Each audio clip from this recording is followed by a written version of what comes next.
Audio boned. I don't know that you can say that. Audio boned. Hi, everyone. Thanks for tuning in to another episode of Gettin Cheezy with Van and Jeezy. I am Van. I'm Jeezy. I have to say, I have been, for the most part, nothing but entertained with this year's playoffs. Yeah, it's the best playoffs in recent history. And honestly, I don't know if it's because, let's just address the elephant in the room.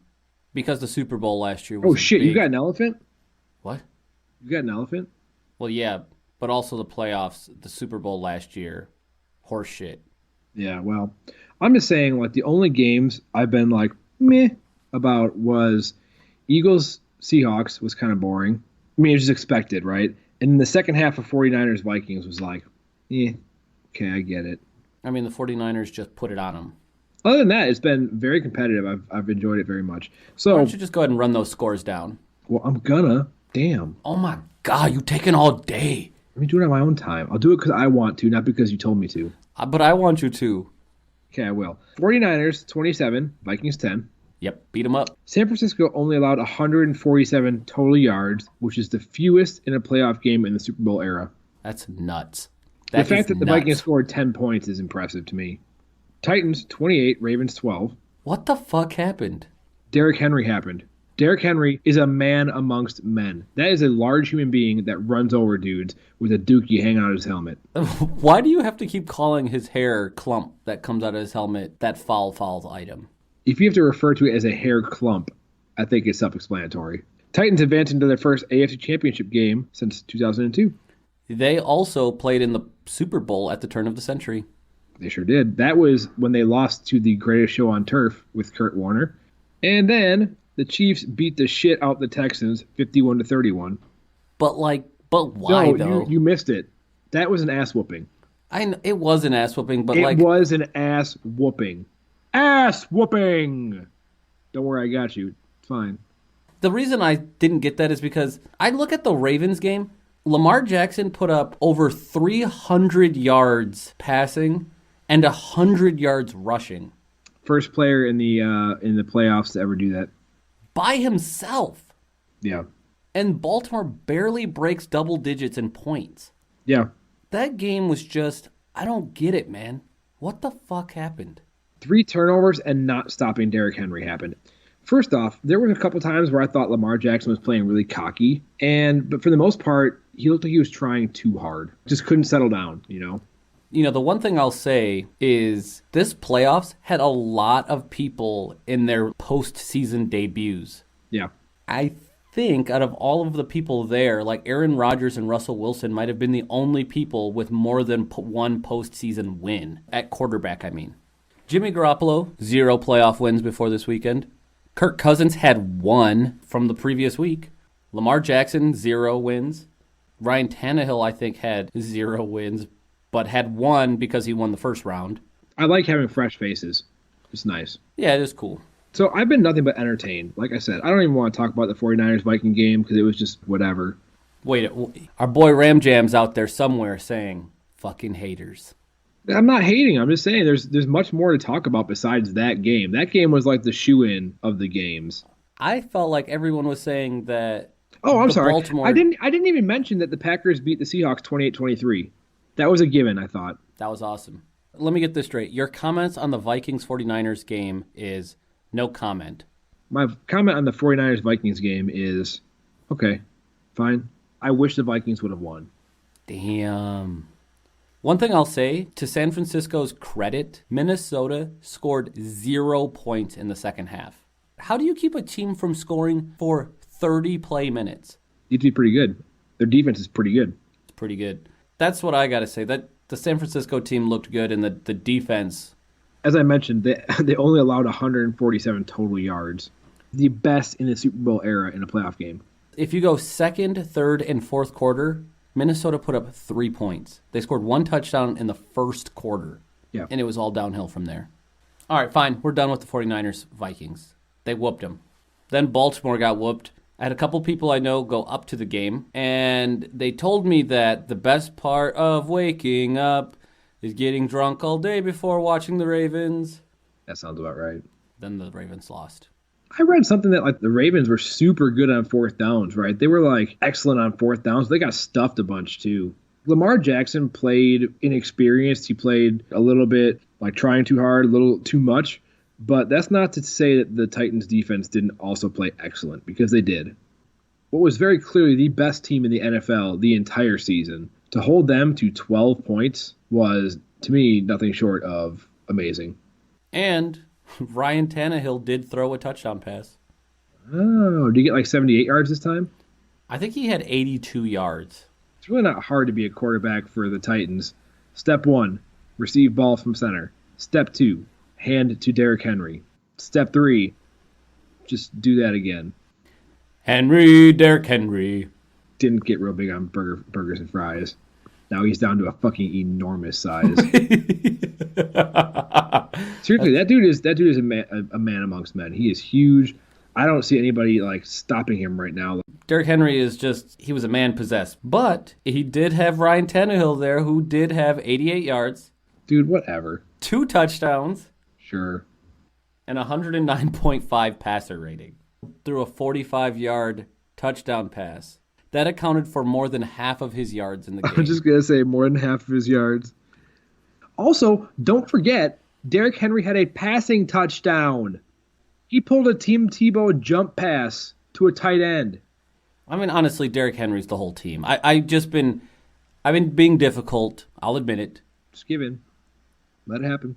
Derrick Henry, when it comes down to it, he is the Titan of the Titans. You know what I found out, though, recently? What's that?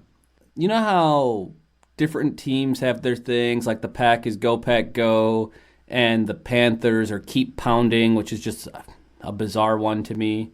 Do you know what the Titans is? Keep tightening. It's just some dude with a fucking wrench. Tighten up. That just brings me back to oldest bro Jeezy. Hey, JR, first chance you get, you should tighten up. One of my friends from work sent me this. Tighten up. I thought it was like Tighten. Come on, Van. Is the pun completely wasted on you? Yeah, I'm smarter than that. You are demoted to Weenie Dad Juniors. Weenie Dad Juniors? Yeah, I thought you were a Weenie Dad, but you're demoted to Weenie Dad Juniors. Weenie Dad General. Don't pull SpongeBob references on me. The Titans advanced to the AFC Championship game. Good for them. So then we've got to talk about the game just before us, Kansas City versus the Texans. This shit was out of control. The first quarter, I was like watching, I guess. Yeah, walking around the house, doing stuff, watching. I was painting a china cabinet for Miss Van, and I had the game going while it was sitting there. And all of a sudden I hear like, fucking Texans are up 7-0, 14-0, 21-0. I started watching like, oh my, what is happening? This is out of control. What went even more out of control was that after the Texans went up 24-0, the Chiefs said, hold my beer. That Threw is down the perfect 41 unanswered. That is the perfect way to say that. Insane. Patrick Mahomes and the Chiefs were like, here, hold my beer. 51 points, 51-31. That game went from getting their asses whooped to being a pretty tight game to being the ass whoopers. 41 unanswered points. Has that ever been done before? How does that happen? 41 unanswered points? I mean, is somebody losing their job over that? They have a pretty good season. They get to the playoffs. They win their first game. They're facing off against Kansas City, poised to head into the AFC Championship. And then a complete meltdown. J.J. Watt comes back from a season-ending injury for this shit. Yeah, and he played pretty well, I thought. He was chasing Mahomes around a little bit. I just found this real quick. As of 2009, this might not be true anymore, including the postseason, the 1940 to 1941 Chicago Bears might hold the record for most consecutive unanswered points scored at 88. They won the 1940 championship 73-0, and then scored the first 15 points of their first game of the 1941 season. 88 unanswered points over 2 games. Wow. One of them being a championship game. That's nuts. That is. So the Chiefs will also advance to the AFC Championship game for the second time in a row, which is a first in Chiefs history. So good for them. Yay! I also found a stat, too, going back to the 49ers-Vikings game.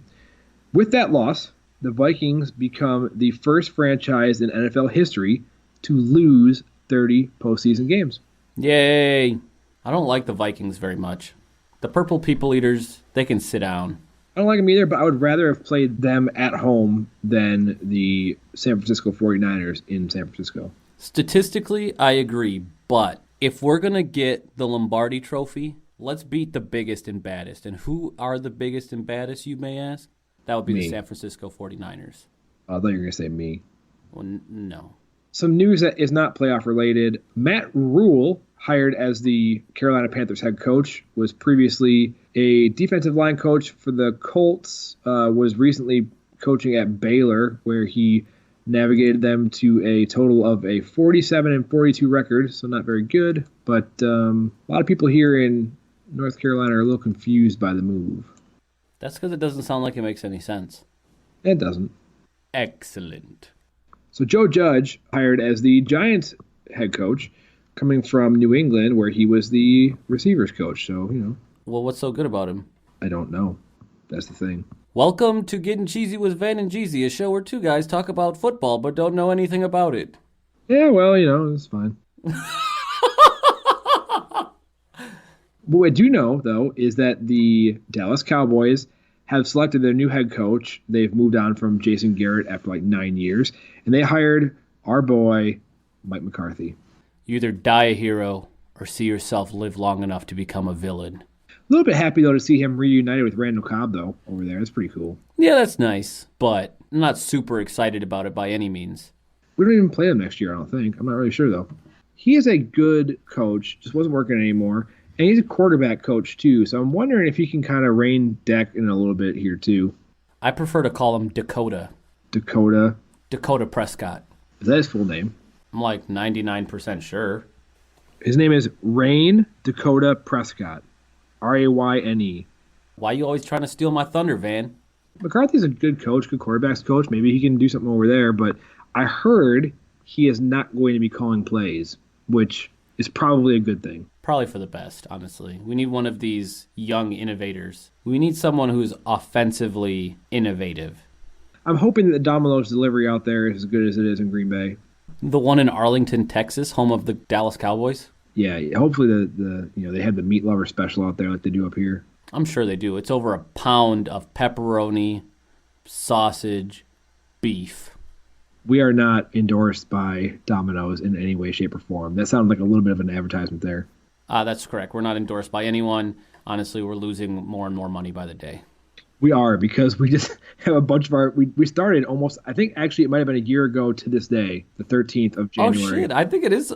Happy anniversary to us! Oh, shit. We made it! We made an entire year. I can't believe I just remembered that. Holy shit. I can't believe it. It's been a year of this. We have made it one entire year. This is the 49th episode, which means we really haven't missed too many weeks either. No, we've been on it. We've missed 3 weeks. Happy anniversary to us. Happy anniversary. I don't know what to get the Van who has everything. Diet plan. The Van who has it all. The Van who needs a diet plan. Van, the man who need... Van... What? Van the man? His name is Van. Big Van. Got real big on burgers and fries. Now he still eats burgers and fries. What about Jeezy? Jeezy can be fat. His name is Jeezy can be just as fat as Van. His name is Jeezy can be fatter than Van. His name is Jeezy. Fat Jeezy. Got real big on burgers and fries. Now he still eats burgers and fries. How the fuck did we last a year doing this shit? This is the same shtick every week. Jeezy, fat Jeezy. Got real big on burgers and fries. Then it went straight to his thighs. Oh, that's good. Just like Squidward with Krabby Patties. And then you'll blow up. Yep. I don't know how we made it a year on this shtick, though. This is... Because it's so good. This is the most quantity podcast to ever exist. I checked the stats for the first time in like 3 months, and we're over 1,600 streams. 34 listens per track. It's pretty good, I think. Pretty good. Cheese it on. And now I'm cheesing my way back to you, Van, with a burning cheese inside. It's the Packers section. Packers defeat the Seattle Seahawks 28-23 to advance to the NFC Championship game against the 49ers. Can I say something? If I say no, what happens? I'll just do it anyway. Okay, go ahead. The Green Bay Packers, in years prior, I felt like into the third quarter I wanted to be down. Because if we were winning, that meant it was guaranteed we were going to lose. Like, we needed to have a fourth quarter oomph, like game-winning drive happen. That's how I knew we were going to win. Yeah. Now, we have turned into a team that we haven't had in Green Bay in a long time, which is we're a grinding team. And we win by less than 10 points over and over. I mean, we're 9-1 now in games decided by fewer than 7 points this year. Crazy. When we get up by 3 scores, I'm still scared. I mean, I know, but it's just we've got a knack, and honestly, I love it. To be a grinding team, to look at the clock with 8 minutes left and say, oh man, we're really going to grind that clock out. It's going to be no problem. Before I looked at a clock with 8 minutes on it, and I was like, oh my God, we're going to have 8 more possessions. Yeah. We would score or like 3 and out. Right. Overall, I'd like to say the first 2.5 quarters were the most complete 2.5 quarters we played this entire year. I would say this was the most complete game. Now, the ending wasn't pretty or clean, but it was by far, I felt, the most complete game we've played as a whole. I mean, we basically shut down that entire team except for Russell Wilson. Yeah, Russell Wilson was really scrambling hard, and DK Metcalf was less of a factor than I expected. Yeah, absolutely. I mean, he had an okay game, but not what we've seen out of him. DK Metcalf was held to 4 catches, 60 yards. The guy that really tore us up was Tyler Lockett. He got 136 yards and a touchdown. Of the two, Tyler Lockett is the less dynamic receiver. The biggest thing was, and the reason why the game looked ugly, is because Russell Wilson put that entire team on his back. And I said before the game, I thought we matched up pretty well. I thought the Smiths would keep him contained pretty well, which they did. They really did. Preston had a key sack on the Seahawks' last drive, forcing them to punt with like 2.5 minutes left. You know who else showed up big for us? Kenny Clark. He's really turned it on in the second half of the season. He really has, and in the playoffs. Darius with two sacks. After one of them lifts his shirt to display an undershirt that says snubbed. Yep, I saw that. Absolutely a fact. One more time about my boy Kenny Clark. Kenny Clark in the second half got a sack that was, I thought, pretty incredible, showing, and this is what made me think that we're really a grinding team. Kenny Clark tries to take down Russell Wilson, misses. Russell Wilson evades, which is common for these big guys trying to get Russell down. Gets back up and chases him down, tackles him for a sack and a loss. Yeah, that Kenny was really Clark, good. I mean, that D played with some heart. Like, there was some moments of weakness, but they played with some heart. I mean, Preston and Darius, 2 sacks each. I thought our defense played pretty well for the most part, containing Russell Wilson. Like I said, he's an incredible quarterback, and I think we did pretty well keeping him bottled up. Marshawn Lynch had like 12 carries for 26 yards, so continued to be a non-factor in this game. With the offense, Aaron Rodgers was dropping dimes. He looked so good. The stat line shows him 16 for 27, 243 yards, and 2 touchdowns. I mean, those are solid stats, man. I thought he looked excellent. He was dropping dimes. And he had touch, too. This wasn't one speed for Aaron. He had some that he dropped in out of the sky, like lobbed him up and dropped him in. He had some lasers out there. He had some, like, middle, like a good arc, but not a laser. He had some touch and feel to this game. It wasn't just one speed, overthrowing, none of that. I didn't see any of that. I didn't fact check it, but I read something that said that he did not throw an incomplete pass over 10 yards. So that's pretty good. That's interesting. There were a couple of really excellent tosses he had to Davante Adams. And Davante went 9 catches, 160 yards, which is a Packers postseason record. They did not have any answer for Davante Adams. The Seahawks did not. Aaron Rodgers said in his post-game conference something to the effect of what he had with Jordy, he is beginning to have with Davante on the same wavelength. He said that, you see Davante's body language do something little and you know exactly what he's going to do, which I thought was like interesting for 2 reasons. I thought it was interesting that it's taken this long to get that kind of chemistry with Davante Adams, and I thought it was especially high praise comparing a guy to his connection with Jordy Nelson. Are Aaron and Jordy still friends? Like, Oh, they have to be. Do they still like see each other from time to time? And They have to. Unless Jordy's back on the farm in Kansas or something. He might be. Running game was pretty quiet, I thought. Tyler Ervin, our return man, had a really good rush. A couple really good rushes. I was pretty happy with him, that late season pickup. Aaron Jones had a modest effort here, 21 carries, 62 yards, but 2 touchdowns. Jimmy Graham, probably his most important game as a Packer. I still don't think we should keep him around next year, but I don't think he dropped the ball. He had 3 third down catches that were all very important. Honestly, that game was so good from Jimmy that I said to myself, man, this Matt LaFleur guy maybe finally figured something out to make it so Jimmy's going to be the success we would expect him to be. We expected him to be 3 years ago. He looked good. He looked like the guy I was expecting when we first got him. I don't know if it was just Seattle's defense being banged up or if it was the scheme or what, but Jimmy G was open a lot, like really open. Yep. And that's a big dude who's not like super quick to just be wide open. All this too, as much as we did offensively, we were without a couple guys. We didn't have Brian Bulaga because he had the flu or he had illness, some kind of illness. He was not feeling well. You know what else I thought was really interesting about this game? There were no turnovers. Well, there should have been a fumble recovery by Green Bay. That is true. There should have been one early. The refs fucking hosed us out of that one. They really did. They blew it. I don't understand this part of it. How can you have a fumble and say there was not a clear recovery and then hand it back to the offense? That seems like a loophole to me. That's another one of those rules that very obviously and unfairly favors the offense because the defense has done their job knocking the ball out of the offense's hands. Now that ball belongs to no one. The whole thing of like offense gets priority, same thing with the offensive receiver has more entitlement to the ball than the defender, that's bullshit. As soon as that ball is in no one's hands, it belongs to no one. So having a fumble and saying there's no clear recovery to me is bullshit. You can say there's no clear recovery, but then that play gets a do-over, I think. What does that mean? Like the ref goes out to center field, throws the ball up as high as he can, and whichever team gets it, gets it? It's a do-over. Do it again. Again? Or just call it the way it was, where our guy a do-over would just be giving the ball back to the offense. To do the play over. That play is now null and void. Like offsetting penalties. That hurts the defense more than anything. But it's better than the offense keeping the ball yards down the field. Yeah, but it could be a fumble for a loss. Then set it back to the original line of scrimmage. It is what it is. That's stupid. Your assessment is garbage. I think we take the ball to the 50-yard line, we throw it up as high as we can, and whoever gets the ball keeps it. That's the new rule.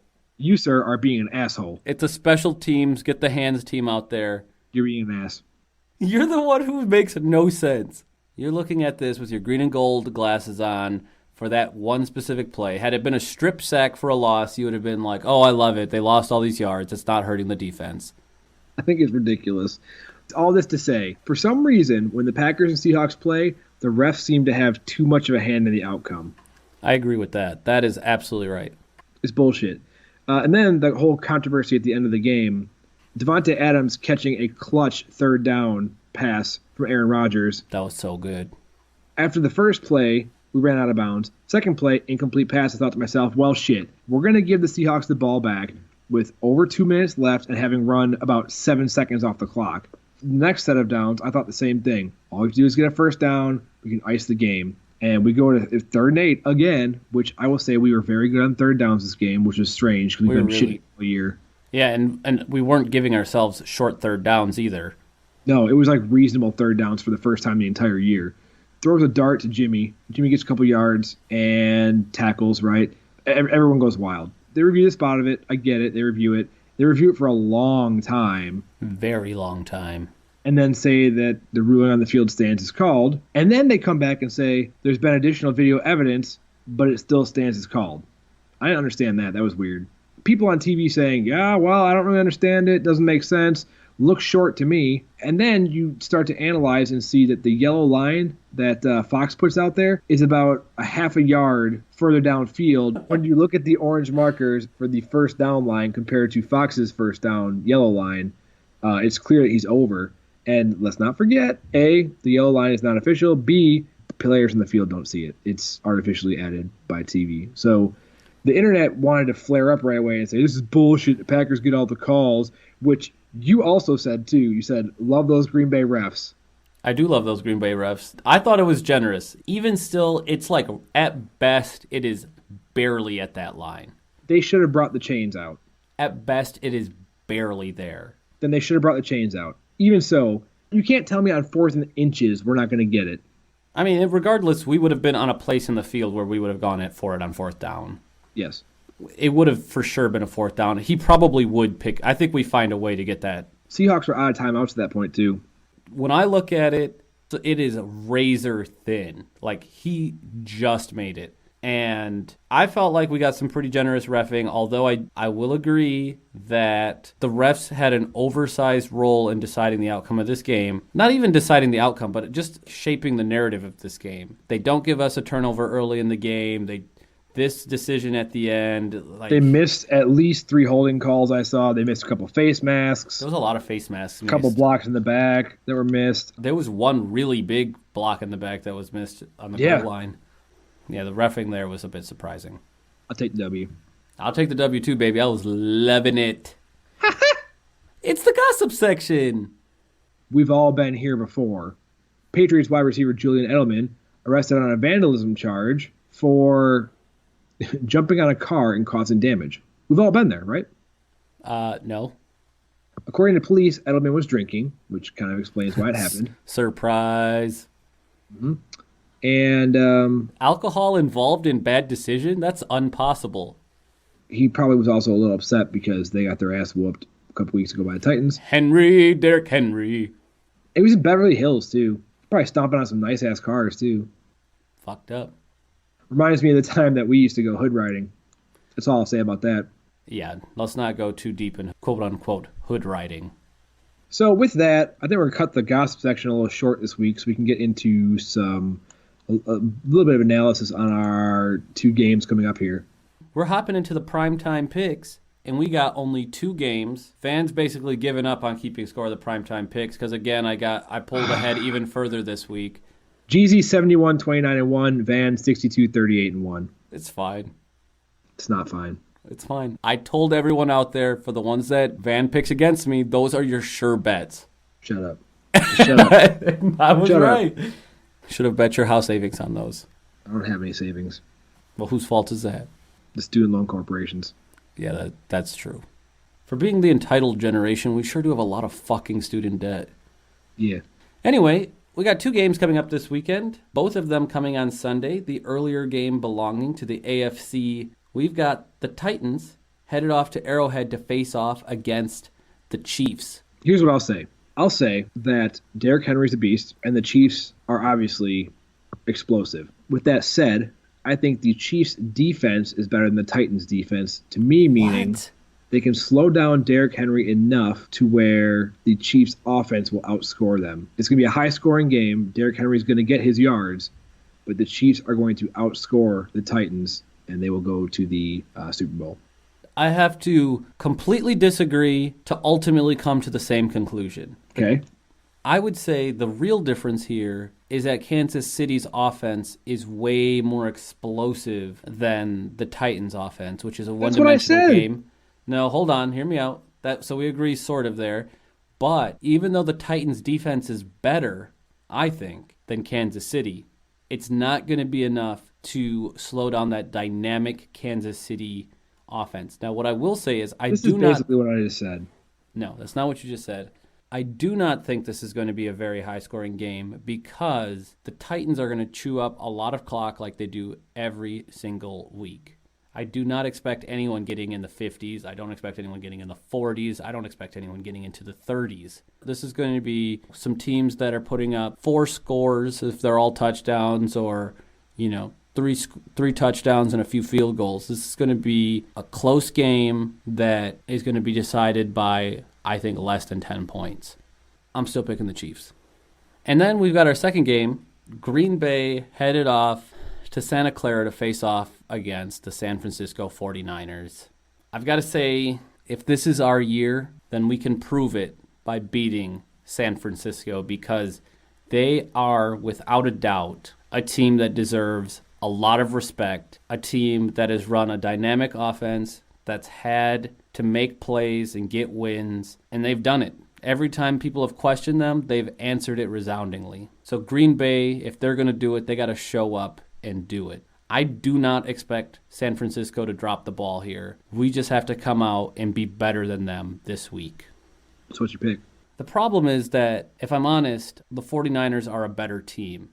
And we've not played well on the West Coast. But we're a grinding team, and if we can show up and grind one more time, I think we could take that NFC championship title. It's never paid off for me to pick against the Pack. The one time I did, we won. So give me the green and gold. I also believe that the NFL's 100th season will be capped off by a Super Bowl I rematch, the Packers playing the Chiefs. That would be nuts. Watching that 49ers-Vikings game, Jimmy G can be beat. He can be flustered. I think our defense will frustrate Jimmy G. I think our offense will be frustrated by the 49ers front. And this is where I'm really pleased with the things Aaron Rodgers is saying about being so in sync and on the same page as Devontae Adams. We obviously have had the most complete game we've played up to this point, and we've only been improving since week fucking whatever. So I think the Packers are going to hit their highest note we've hit yet here in Santa Clara. I don't think that the game earlier this season is really any kind of bearing on what's going to happen here. I think it'll be a close, probably last possession type game that the Packers will win and go to the Super Bowl for the first time since 2010. That would be hella tight. And with that, you've been listening to Gettin Cheezy with Van and Jeezy. I'm Van. And I am Jeezy. Happy anniversary to us. What do you get the Van who has it all? I don't know, like a 4-for-4 or something. All right, bet. Next time I see you, 4-for-4 all day, baby. Oh, shit. You would really? Hell yeah. Check us out everywhere, anywhere. We're not endorsed by Wendy's, but we're on the internet, a couple places. We've been doing this for 49 episodes. AKA 1 year. 1 year. Thanks for everybody who's been sticking around. Handful of you out there that have been with us since the first episode. Thank you all so much. OG cheese. The Shonky. Catch you guys next time. Okay, love you, bye.